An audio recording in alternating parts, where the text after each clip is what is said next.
दोस्तों, share market घोटालों पर बनी वेब सीरीज स्कैम 1992 आजकल काफी चर्चे में है। इस वेब सीरीज में 90 के दशक के सबसे बड़े घोटालेबाज हर्षद मेहता की जिंदगी की असली कहानी दिखाई गई है। हर्षद मेहता को उनके समय में स्टॉक मार्केट का बेताज बादशाह कहा जाता था। लोग उन्हें स्टॉक मार्केट का अमिताभ बच्चन कहकर भी बुलाते थे। उनके बारे में एक बात बहुत पॉपुलर थी कि वो जिस शेयर को छू लेते थे वो सोना बन जाता था। लेकिन लोगों को जब पता चला कि जिसको वो स्टॉक मार्केट का भगवान समझ बैठे असल में वो एक बहुत बड़ा घोटालेबाज था, तो उनके पैरों के नीचे से जमीन खिसक गई थी। हर्षद मेहता ने लगभग 5,000 करोड़ का घोटाला किया था, जो भारत की स्टॉक मार्केट में हुआ अब तक का सबसे बड़ा घोटाला माना जाता है। और आज की हमारी इस वीडियो में हम हर्षद मेहता के जीवन और उनके द्वारा किए गए घोटालों के बारे में जानेंगे। तो चलिए अब इस रोमांचक वीडियो को शुरू करते हैं। दोस्तों, ये कहानी 29 जुलाई 1954 को शुरू होती है, क्योंकि इसी दिन गुजरात के पनेली मोती में रहने वाले एक छोटे से व्यापारी परिवार में हर्षद मेहता का जन्म हुआ था। हर्षद के जन्म के कुछ समय बाद ही उनके पिता शांतिलाल मेहता अपने परिवार के साथ मुंबई शिफ्ट हो गए थे, जहां उन्होंने अपना टेक्सटाइल का छोटा सा बिजनेस शुरू किया। काफ़ी कोशिश करने के बाद भी ये व्यापार नहीं चल पाया, जिसके कारण उनकी फैमिली छत्तीसगढ़ के रायपुर शहर में शिफ्ट हो गई। दोस्तों, हर्षद के पिता ने रायपुर में अपना बिजनेस जमा लिया और इसी शहर में हर्षद ने अपना बचपन और स्कूल की पढ़ाई पूरी की। हर्षद को क्रिकेट का बहुत शौक था, जिसके कारण अपनी पढ़ाई में वो कुछ खास नहीं कर पाया। स्कूल की पढ़ाई खत्म होने के बाद हर्षद कॉलेज की पढ़ाई के लिए एक बार फिर मुंबई शिफ्ट हो गया और साल 1976 में उन्होंने लाला लाजपत राय कॉलेज से बीकॉम की डिग्री हासिल की।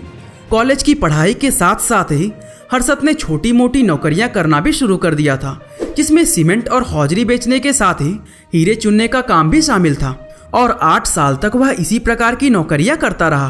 दोस्तों, स्टॉक मार्केट में हर्षद की एंट्री उस समय हुई जब उन्होंने द न्यू इंडिया एश्योरेंस नाम की एक कंपनी में जॉब करना शुरू किया। इस कंपनी में काम करते हुए उनकी दिलचस्पी स्टॉक मार्केट में बढ़ने लगी और साल 1981 में उन्होंने इस नौकरी को छोड़कर हरजीवन दास नेमीदास सिक्योरिटीज नाम की एक ब्रोकरेज फर्म को ज्वाइन कर ली। इस ब्रोकरेज फर्म में काम करते हुए उन्होंने प्रसन्न पर जीवन दास को अपना गुरु मान लिया और कई साल तक उनसे स्टॉक मार्केट के पैंतरे सीखते रहे। स्टॉक मार्केट में दिलचस्पी और बेहद तेज दिमाग होने के कारण हर्षद बहुत जल्दी ही स्टॉक मार्केट की सभी बारीकियों को समझ गए।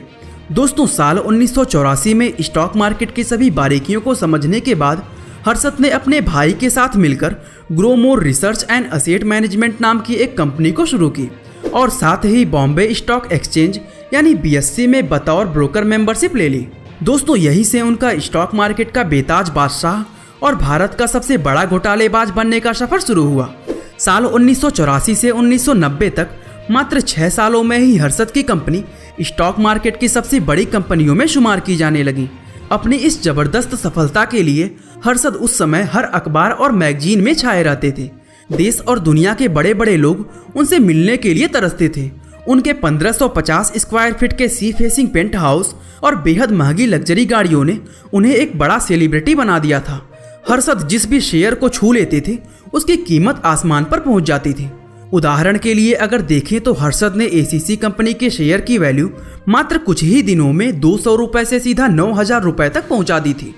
इसी तरह हर्षद जिस भी कंपनी में पैसा लगाते थे उसके स्टॉक की कीमत ऊंचाइयों पर पहुंच जाती थी, जिससे उन्हें करोड़ों रुपए का मुनाफा होता था। और यही कारण था कि बहुत कम समय में ही हर्षद कामयाबी की उन ऊंचाइयों पर पहुंच गए थे जहां पहुंचने की लोग कल्पना भी नहीं कर पाते हैं।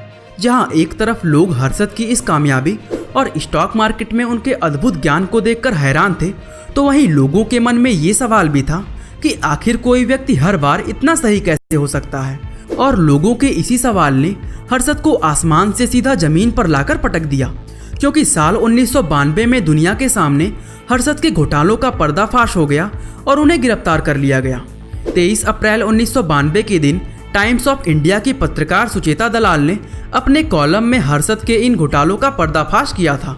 सुचेता की इस रिपोर्ट के सामने आने के बाद हर्षद के खिलाफ सबूत मिलना शुरू हो गए और एक के बाद एक उनके सभी घोटालों का पर्दाफाश होता रहा। उनके खिलाफ कुल 600 सिविल सूट और 70 आपराधिक मामले दर्ज किए गए, जिसके लिए CBI ने उन्हें और उनके भाइयों को 9 नवंबर 1992 के दिन गिरफ्तार कर लिया था। अब सबसे अहम सवाल ये था कि आखिर हर्षद मेहता इतने सालों तक इतना बड़ा स्कैम करने में कामयाब कैसे हो पाया और वो कौन सा तरीका था जिससे उसने इस घोटाले को अंजाम दिया था। इन सभी सवालों के जवाब पत्रकार सुचेता दलाल ने अपने कॉलम में दिए थे। सुचेता ने बताया था कि हर्षद बैंक के नियमों में कमियां ढूंढकर उनका इस्तेमाल गलत रूप से खुद को फायदा पहुंचाने के लिए किया करता था। साफ शब्दों में अगर कहें तो हर्षद ने इस स्कैम को अंजाम देने के लिए RF यानी रेडी फॉरवर्ड डील का इस्तेमाल किया करता था। तो चलिए सबसे पहले आपको बताते हैं कि ये रेडी फॉरवर्ड डील होती क्या है। दोस्तों, हमारे देश की सरकार अपने कुछ प्रोजेक्ट्स और योजनाओं के खर्चे को कवर करने के लिए सिक्योरिटीज जारी करती है, जिन्हें गवर्नमेंट सिक्योरिटीज कहा जाता है। ये गवर्नमेंट सिक्योरिटीज कई प्रकार की होती हैं, जिसमें ट्रेजरी बिल्स, कैश मैनेजमेंट और गवर्नमेंट बॉन्ड शामिल होते हैं। इन सिक्योरिटीज के बदले में सरकार बैंक और इन्वेस्टर्स से एक तय समय के लिए पैसा लेती है और इन पैसों के बदले में सरकार सभी इन्वेस्टर्स को ब्याज देती है। उस समय सभी बैंकों और इन्वेस्टर्स को सरकार की इन सिक्योरिटीज में एक तय किया हुआ अमाउंट इन्वेस्ट करना अनिवार्य होता था। अब ऐसे में अगर किसी बैंक को पैसों की जरूरत पड़ती थी तो वह अपनी गवर्नमेंट सिक्योरिटीज किसी दूसरे बैंक में गिरवी रखकर कुछ समय के लिए एक लोन ले लेते थे और फिर कुछ दिनों बाद ब्याज सहित पूरा पैसा लौटाकर अपनी सिक्योरिटीज वापस ले लेते थे। इस तरह ये सिक्योरिटीज बैंकों के बीच एक दूसरे से लोन लेने का साधन मानी जाती थी और इसी को रेडी फॉरवर्ड डील कहा जाता था। इस डील में दोनों बैंकों के बीच कुछ लोग दलाली का काम किया करते थे। इन दलालों का काम सिक्योरिटीज बेचने वाले बैंकों के लिए खरीदार और सिक्योरिटीज खरीदने वाले बैंकों के लिए सेलर ढूंढना हुआ करता था। इस काम के बदले में दलालों को बैंकों से अच्छा खासा कमीशन मिल जाता था। हर्षद मेहता भी बैंकों के बीच दलाली का ये काम किया करते थे, लेकिन उन्होंने इस बैंकिंग सिस्टम के अंदर कुछ खामियां ढूंढ ली थी, जिसका फायदा उठाकर वह गलत तरीके से पैसे कमाने लगे थे। दोस्तों, हर्षद जब किसी बैंक की सिक्योरिटीज के बदले किसी दूसरे बैंक से लोन का पैसा लेते थे तो वह उस पैसे को बैंक को देने की बजाय स्टॉक मार्केट में लगा देते थे, जिसके कारण उस कंपनी के स्टॉक का मूल्य बहुत तेजी से बढ़ने लगता था। जब वो बैंक हर्षद से अपनी सिक्योरिटीज का पैसा मांगता था तो वह किसी नए बैंक से पैसा लेकर उस पहले वाले बैंक को पैसा दे देते थे और इसी तरह उनके पास हर समय करोड़ों रुपए घूमते रहते थे, जिसका इस्तेमाल वह स्टॉक मार्केट में हेर फेर करने में किया करते थे। दोस्तों, वो सिर्फ यहीं पर नहीं रुके, बल्कि जब उन्हें स्टॉक मार्केट में और ज़्यादा पैसा लगाने की ज़रूरत पड़ी तो उन्होंने अपने इस घोटाले को और भी एक कदम आगे बढ़ा दिया। उस समय बैंक सिक्योरिटीज के बदले एक दूसरे से लोन लेने और देने के लिए एक खास रसीद का इस्तेमाल किया करते थे। हर्षद ने बैंक की उस खास रसीद की नकली कॉपी बनवाकर लोन लेना शुरू कर दिया था। इसका मतलब यह था कि वह किसी भी बैंक से किसी भी दूसरे बैंक के नाम में करोड़ों रुपए का लोन ले सकता था और उस बैंक को इस बात की जरा भी खबर नहीं होती थी। जब लोन देने वाला बैंक हर्षद से अपना पैसा मांगता तो वो अपने शेयर मार्केट से हुए मुनाफे से उस बैंक का पैसा लौटा देता था और अपनी नकली बैंक रसीद वापस ले लेता था। दोस्तों, हर्षद का ये घोटाला कई साल तक ऐसे ही चलता रहा, लेकिन जब देश में मंदी का दौर आया तो स्टॉक मार्केट का प्राइस बहुत तेजी से नीचे गिरने लगा, जिसमें हर्षद को करोड़ों रुपए का नुकसान हुआ। इसी नुकसान के कारण वह बैंक से लिए लोन के पैसे भी वापस नहीं लौटा पाए और उसी समय सुचेता दलाल ने उनके इस घोटाले से पर्दा हटा दिया। इस घोटाले का पूरी तरह सामने आने के बाद पता चला कि ये लगभग 5,000 करोड़ का घोटाला था, जो उस समय के हिसाब से बहुत बड़ी रकम थी। और इस स्कैम के सामने आने के बाद स्टॉक मार्केट बुरी तरह क्रैश हो गई थी, जिसमें कई लोगों का करोड़ों रुपए नुकसान हो गया था। बताया जाता है कि बहुत से लोगों ने इस नुकसान के कारण सुसाइड भी किया था, जिसमें विजय बैंक के चेयरमैन भी शामिल थे।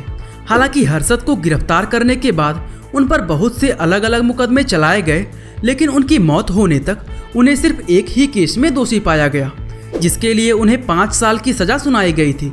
हर्षद को महाराष्ट्र की ठाणे जेल में कैद किया गया था, जहां 31 दिसंबर साल 2001 की रात को हर्षद को सीने में दर्द होने की समस्या हुई और रात के करीब 12:30 बजे 47 साल की उम्र में उनकी मृत्यु हो गई। दोस्तों, आज हर्षद द्वारा किए गए इस स्कैम को लगभग 30 साल बीत चुके हैं, लेकिन आज भी ये भारतीय स्टॉक मार्केट का सबसे बड़ा स्कैम माना जाता है। बाकी आज के लिए बस इतना ही। उम्मीद है आपको हमारी आज की यह वीडियो काफ़ी पसंद आई होगी। और दोस्तों, ऐसे ही इंटरेस्टिंग वीडियोस को लगातार देखने के लिए हमारे चैनल को लाइक, शेयर और सब्सक्राइब करना बिल्कुल ना भूलें। आपका बहुमूल्य समय देने के लिए बहुत बहुत धन्यवाद।